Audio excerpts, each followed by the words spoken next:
Chapter 1. The Road to Paris, 1775. It was the best of times, it was the worst of times. It was the season of light, it was the season of darkness. It was the spring of hope, it was the winter of sadness. It was the year 1775. In France there was a king and a queen, and in England there was a king and a queen. They believed that nothing would ever change. But in France things were bad and getting worse. The people were poor, hungry, and unhappy. The king made paper money and spent it, and the people had nothing to eat.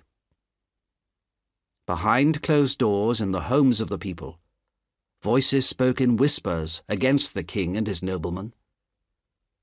They were only whispers, but they were the angry whispers of desperate people.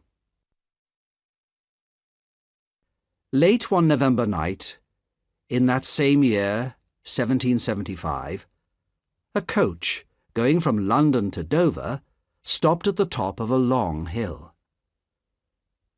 The horses were tired, but as they rested, the driver heard another horse coming fast up the hill behind them.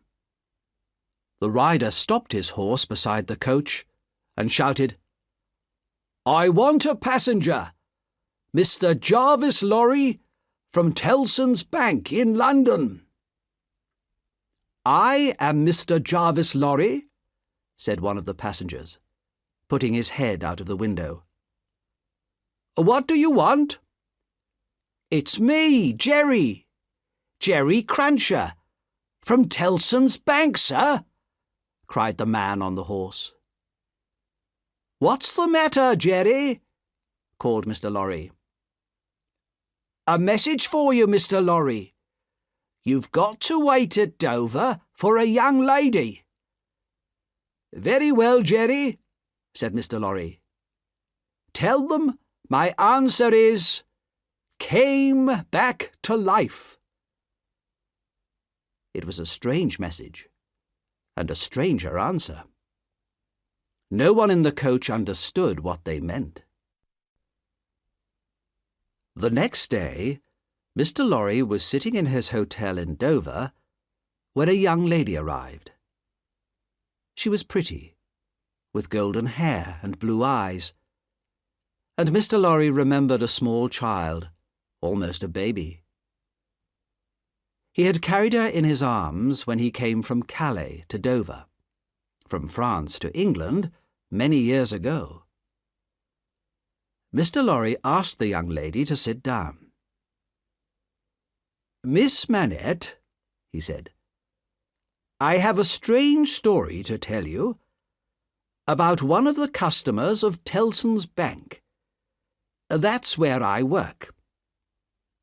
"Yes, but I don't quite understand, Mr. Lorry," said the young lady.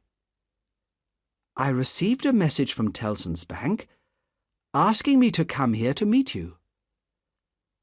I understood there was some news about my poor father's money. He died so long ago, before I was born. What is this story you want to tell me?" "About 20 years ago, Miss Manette, a French doctor married an English lady. They had a daughter, but just before she was born, her father disappeared. Nobody knew what had happened to him. Not long afterwards, his unhappy wife died, and their daughter was brought back to England." "But this is like my father's story, Mr. Lorry. And wasn't it you who brought me back to England?" "Yes, that's true, Miss Manette.